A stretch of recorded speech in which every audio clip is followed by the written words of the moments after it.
Right, welcome back to the channel, everyone. So today I'm going to tell you, it's a bit of a tongue-in-cheek title, but I'm going to explain what motorcycle brands I personally shill for, or that's a bit of a joke title really, what brands I actually support in the market. But before we do that, I just want to catch up briefly on Motorcycle Live. Susie and I went up there. You saw a couple of videos that, like 2-minute long kind of update videos about some of the bikes that I was looking at. It's a brilliant show. I would definitely recommend going to it. I'd probably go in the week because, this video is going to go live on Monday, so I'd probably go in the week because it's quieter. It was packed when we went. Yeah, we had a really nice time. Spoke to some lovely people, just motorcycle fans and the brands themselves. I had a nice chat to somebody who watches the channel, a guy called Tony. I did take a photo of him, but I won't put it up because, you know, not everyone's comfortable being out on the world, out for the world to see. But really nice to talk to him. He's actually inspiring in two ways. One, about motorcycles, but two, he'd actually had a change in his life direction, and it was a really inspiring story because he'd left London and his successful career and moved up to the Lake District, and he made a quote which I won't forget now, which is, every day he feels like he's won the lottery. And that's really interesting because he's not saying that he's financially set for life or he's got a huge windfall in financial terms. He just feels every day when he wakes up where he lives that he's won the lottery. So that was a really insightful thing. I'll definitely remember that. So thanks, Tony, for sharing that comment. Susie and I both really thought that was quite powerful.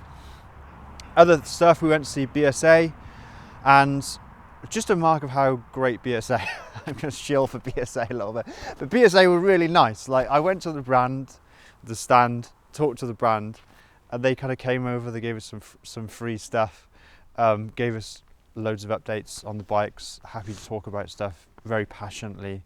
I think we had 3 people come up to us and talk to us about stuff from Lucas Distribution, but also the global marketing manager from BSA. So I'd just like to thank those people as well for taking the time to talk to us. I did ask quite a lot of questions, so yeah, they very, very gracefully answered my questions and talked to Susie a lot as well, so thank you, BSA. I also went to see the Royal Enfield stand, and I thought I saw, you know, you never quite know, but I thought I saw Safi Sprocket. She had like a guy there doing videography with a professional camera and everything, like following her. So I thought, oh, that's definitely somebody off YouTube. So I looked, but you know when you like see someone in real life and you're like, are they the same person? And you're like, oh, I don't want to say anything just in case. But I think I saw her at the Royal Enfield stand. So Royal Enfield, right, I had a look at the Himalayan. It's going to be a great bike. It's going to be successful. I sat on it and it's comfortable enough, obviously. It's very, very wide bars, very sort of elevated, commanding riding position. I don't have any interest in buying the Himalayan, for me personally. I think there's going to be a successful bike for Royal Enfield, and there was loads of buzz around it. The price, and I'm quite good at guessing prices because I guessed the Triumph price spot on. The price I think is going to be 5,500, maybe 5,600. Because the Himalayan now, the 411 Himalayan, is 4,999, so they'll probably put 10% on for the new one, and they'll obviously justify that with the 40 horsepower. Obviously it's got liquid cooling, all the tech on there, and it's lighter as well. I think they've done away with the cradle frame. You get a lot more for that extra 10% investment. So yeah, that was pretty good. Standout thing for me on the Royal Enfield stand, so if you are going and have a look at these bikes, was the Meteor Aurora edition. I know people go mad for the way the Classic looks, but have a look at the Meteor Aurora, especially the green and blue. Now they've got basically a J series engine in there, but they've got the covers from the Classic on there, so it's fully polished, not blacked out as the Meteor is. Spoked wheels. Beautiful kind of pastel coloured green, blue and grey paint jobs with cream as well. It's two-tone. Got a mudguard extender which covers the bottom of the tyre, stop crap flicking up onto your radiator, and it's got the touring screen and it's got the tripper. and it's got the touring seat. So if you want kind of the best Meteor that you can buy, Meteor 350, I would probably look at the Aurora. It's just so retro looking. And that was probably the highlight for me on the Royal Enfield stand. There wasn't any new Scramblers 650, there wasn't a classic 650 or anything like that. The Bullet was there. The Bullet, I like it. It's not different enough from the, let me get this right, classic 350 for me to go for a Bullet. But the black and gold paint job is lovely on the Bullet. Seat's very padded as well, especially for the pillion. So the Bullet for me, nice bike, but I probably wouldn't go for it.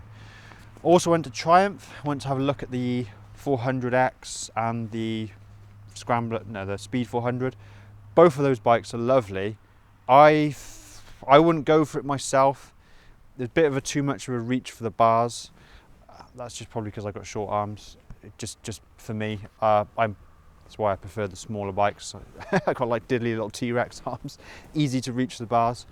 So I don't know, it wasn't enough for the Triumphs for me to change for the BSA. I really, really like the BSA, so I'm not going to give it up for anything less than magic, basically. Will the Triumphs be successful? Yes, undoubtedly so. I mean, people are writing in the comments, they've ordered them. There's probably loads of pre-orders. I know now if you want one, you're looking at March, probably end of March. So that just shows that there is a big, long waiting list for those Triumphs. Yeah, they're basically a premium brand, entry-level model. It's going to sell really well. At the event, I also tried to make some connections with the importers for other bike makes, like Zontes, for example. So I would like to be able to access demo bikes. So I don't know if I'll be able to get any demo bikes for Zontes. I do really like Zontes, but obviously when a dealer gives you a bike, I mean, maybe you guys are unaware of this, so I'll just explain it. When you get the dealer gives you the bike, they don't really like you putting too many miles on it. You can kind of take it out for an hour, maybe a bit longer, because you're reviewing it, which gives value back to the dealer. It at least gives some exposure to the bike. If you don't totally rubbish it, at least it has exposure. But they don't like you to put big miles on it, because then it devalues something that they've purchased. It's their stock. Now, the brands do have press bikes. It's very difficult to get them, especially as a smaller YouTuber. And I think like some of the smaller manufacturers where the bikes are less in demand, it's quite a good starting point. I like those bikes. So I talked to Zontes, or the importer for Zontes. The problem is they're in Cambridgeshire, we're in Worcester, so it's so far away that they're going to have to get a bike delivered all the way over here, and I'm not sure if they'll be able to do it. Let's see. I mean, fingers crossed. I'll send in a follow-up email, see if we can do something, because I would like to try some more Zontes bikes. Okay, now we're going to get into the brands which I personally support, and I'm going to give you the list. These are the brands that I would favour and I'm interested in more so than others.